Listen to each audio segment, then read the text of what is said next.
same New Agers who called for peace, love, harmony, and world unity, when confronted with separatists, for example, fundamentalist Christians, you start to see a darker side to them. They do not appreciate people who will not adopt their New Age views. For example, a major New Age figure, David Spangler, who was in a group known as Planetary Citizens, which was a UN group, stated something to the effect of, we can take all the marshmallows, all the scriptures, all the tablets, and have a jolly good bonfire. So essentially, he's promoting the abolition of these faiths. Similarly, Maharishi Mahesh Yogi, the influential New Age guru sought out by the Beatles, stated, quote, "There has not been and there will not be a place for the unfit.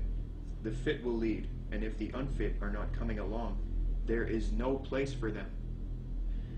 In the place where light dominates, there is no place for darkness."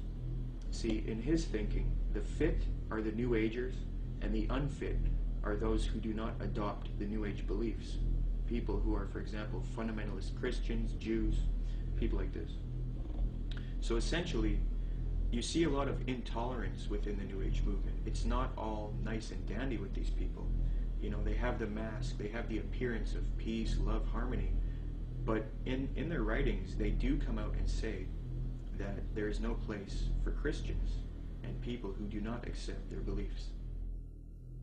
In the book of Co-Creation, New Age leader Barbara Marx Hubbard states, quote, "Out of the full spectrum of human personality, 1/4 is electing to transcend, 1/4 is resistant to election.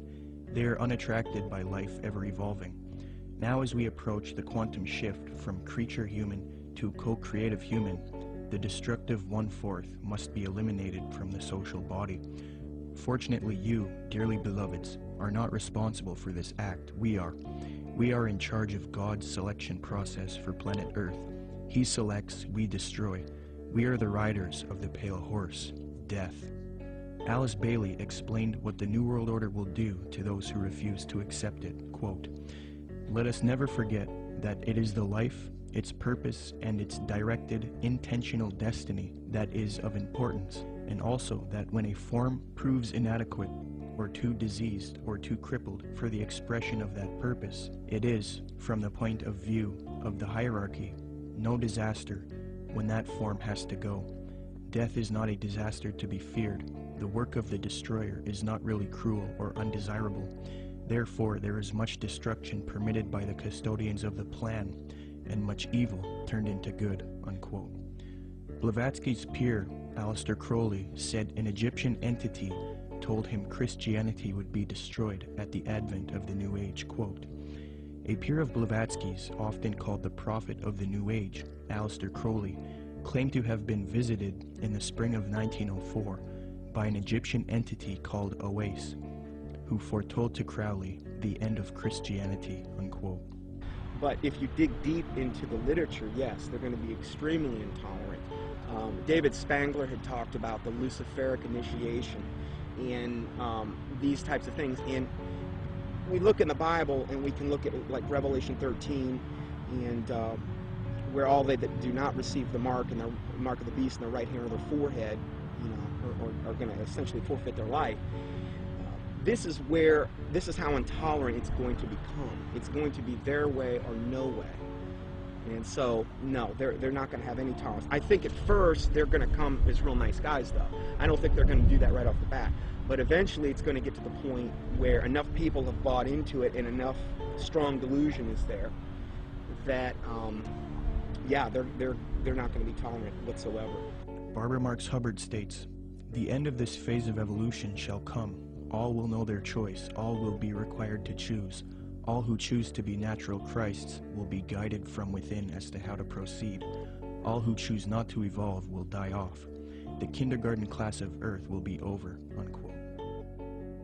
Robert Mueller, previously mentioned, states, quote, "I am surprised that no one has yet thought of creating a pro-Earth, humanity-challenging organization which would put itself in the shoes of our Mother Earth and rejoice whenever humans diminish in numbers or consume less. It would give yearly prizes to people, events, or institutions which achieve a reduction of the human population or of the consumption of Earth resources.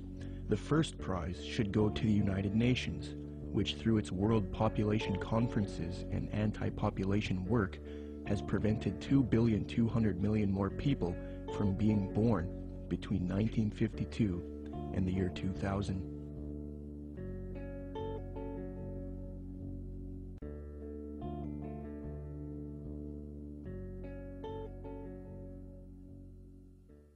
The more you look into where the 2012 ideas originated, and honestly, most of the 2012 theories are relatively new, that is, people attaching significance to the fact that the Mayan calendar ends. And almost without exception, they are by people that are channeling entities. A lot of times they say it's the Pleiadians that they're talking to, or the Syrians, or in the case of David Wilcock, it's Ra and Seth. Most of the time, what the entities are telling the people don't always match up, but they always seem to be telling the same things. And for the most part, a lot of those early people that got the information from spiritual entities were saying that it was a great cosmic enlightenment that was coming in 2012. And so that to me seems to be the most direct idea that the spirit world wants us to think, because it's oftentimes accompanied with this idea that they want the person they're telling to go out and tell more people. So 2012 became significant on the internet because people felt like it was their mission to tell other people because they were having supernatural experiences. Most of the 2012 theories will fall into one of two categories. Either they're going to be, that in 2012 there's going to be some great enlightenment. They say it's a spiritual evolution or a consciousness shift or a vibrational change or something to that effect. And the other half of it seems to be more about a cataclysmic events that are going to happen in 2012. Usually, they're based off the idea that the Mayan calendar ends or restarts in 2012. 2012 is being pushed on the public through books, documentaries, speakers, and even major motion pictures. We are meant to believe that December 21st, 2012 will either be a catastrophe for humanity or a time when there is a consciousness enlightenment and a world shift, a time when humanity evolves. However, when you consult the scholars who study the Mayan calendar, they don't seem to support these views at all. University of Florida anthropologist Susan Gillespie says the 2012 phenomena comes from the media and from other people making use of the Maya past to fulfill agendas that are really their own. Despite the publicity generated by the 2012 date, Susan Milbrath, curator at Latin American Art and Archaeology at the Florida Museum of Natural History, stated that, quote, "We, the archaeological community, have no record or knowledge that the Maya would think the world would come to an end in 2012. I think probably the most significant reason that all of them are wrong is because what they say that is going to happen in 2012 isn't. That is, although the Mayan calendar might be ending, there is no galactic alignment, whether it be the Earth actually won't be aligning with the center of the galaxy in the sense, and that actually won't happen for another 30 million years. So, and even if it was, there's no necessarily any evidence that anything would happen, but it's really a moot point because there isn't anything happening. Secondly, there is no actual alignment of the planets. It's another thing that people are saying is going to cause the enlightenment or the catastrophes. And this goes on and on. It's the same thing with the solar flares. It's the same thing with Planet X or Nibiru, or all those things aren't happening. And it's very interesting how you actually can go point by point and find out that each one of those supposed catalysts aren't true. Sandra Noble, Executive Director of the Foundation for the Advancement of Mesoamerican Studies in Crystal River, Florida, states, "To render December 21st, 2012 as a doomsday event or a moment of cosmic shifting," she says, "is a complete fabrication and a chance for a lot of people to cash in," unquote. Many people are indeed cashing in because of the 2012 hysteria, but the reason 2012 is being pushed on the public so much is because it is in 2012 when the elite occultists and the New Age advocates plan to usher in the Age of Aquarius one-world system. Siri Data points out that the New Age consensus is that the Age of Aquarius one-world system will be ushered in 2012. Quote, "It is generally agreed that the actual time that we enter the Age of Aquarius will be 2012, unquote.